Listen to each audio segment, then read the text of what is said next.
Монгол Улсын засгийн газраас 2026 оны 5 дугаар сарын 1-ний өдөр улсын их хурд өргөн мэдүүлсэн Монгол Улсын нэгдсэн төсвийн 2027 оны төсвийн хүрээний мэдээлэл 2028-аас 2029 оны төсвийн төсөөлийн тухай хуулийн төсөлтэй холбогдуулан Монгол Улсын их хурлын чуулганы хуралдааны дэгийн тухай хуулийн 42 дугаар зүйлийн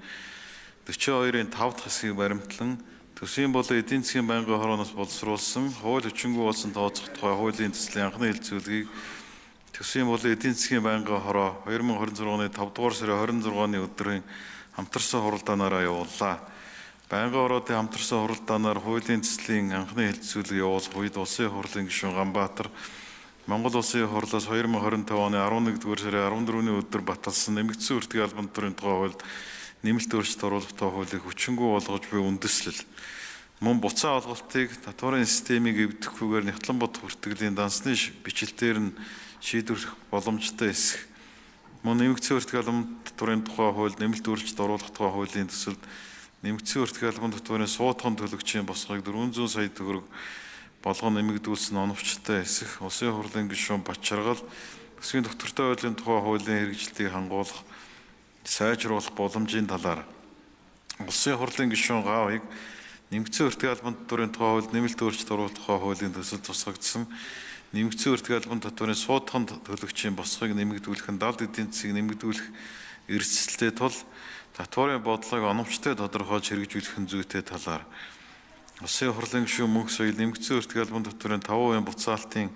хууль хэрэгжснээр татварын бааз суурь нэмэгдэх далд эдийн засаг буурах худалдааг дэмжихэд нөлөөлөх хэсэх мөн татварын буцаа олголтыг хувь хэмжээг нэмэгдүүлэхэд татвар суудхан төлөгчийн тоо болон төсвийн орлого хэрхэн өөрчлөгдөх талаар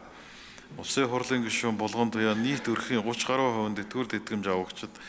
хүчлийн бэрхшээлтэй иргэд ажил эрхэлдэггүй болон халамжаар амьдрэх иргэд байгааг дурдж эдийн засгийн хүндрэлтэй үед иргэдийн орлогыг дэмжих зорилгоор нэмэгдсэн үртгийн албан татварын буцаа олголтыг нэмэгдүүлэх тооцоолол хийсэн эсэх Монгол Улсын их хурлаас 2025 оны 11-р сарын 14-ний өдөр баталсан нэмэгдсэн үртгийн албан татварын тухай хууль нэмэлт өөрчлөлт оруулах тухай хуулийг хүчингүй болгох нь оновчтой эсэх мөн өрхийн гишүүдийн тооноос хамааран татварын бодлогоор дэмжих боломжийн талаар улсын хурлын гишүүн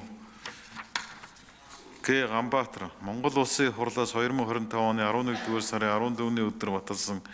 нэмэгдсэн үртгийн албан татварын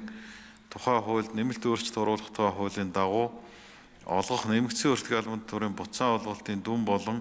төсөвт үзүүлэх нөлөөллийн талаар дунд хугацааны төсвийн хүрээний мэдээлэлд нийцүүлэн төсвийн зарлагын өсөлтийг хязгаарлах төсвийн бүтцийн өөрчлөлтийг хийх боломжтой эсэх талаар асуулт асууж хариулт авлаа. Байнгын хорооны хамтарсан хуралдаанаар хуулийн төслийн анхны хэлцүүлгийг явуулах үед улсын хурлын гишүүдээс санал гараагүй тул улсын хурлын гишүүн Заяавал хуулийн төслийн анхны хэлцүүлгээс эцэслэн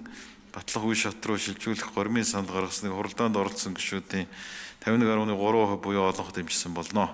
Улсын хурлын эрхэм гишүүдээ Монгол Улсын нэгдсэн төсвийн 2027 оны төсвийн хүрээний мэдээлэл 2027-оос 29 оны төсвийн төсөөлийн тухай хуулийн төсөлтэй холбогдуулан боловсруулсан хууль хүчингүй болсон тооцох тухай хуулийн төслийн анхны хэлцүүлгийг явуулсан талаарх төсвийн болон эдийн засгийн байнгын хорооны санал дүгнэлтийг элзэн шийдвэрлэж хуулийн төслийг баталж өгөхийг та бүхнээс хүсье.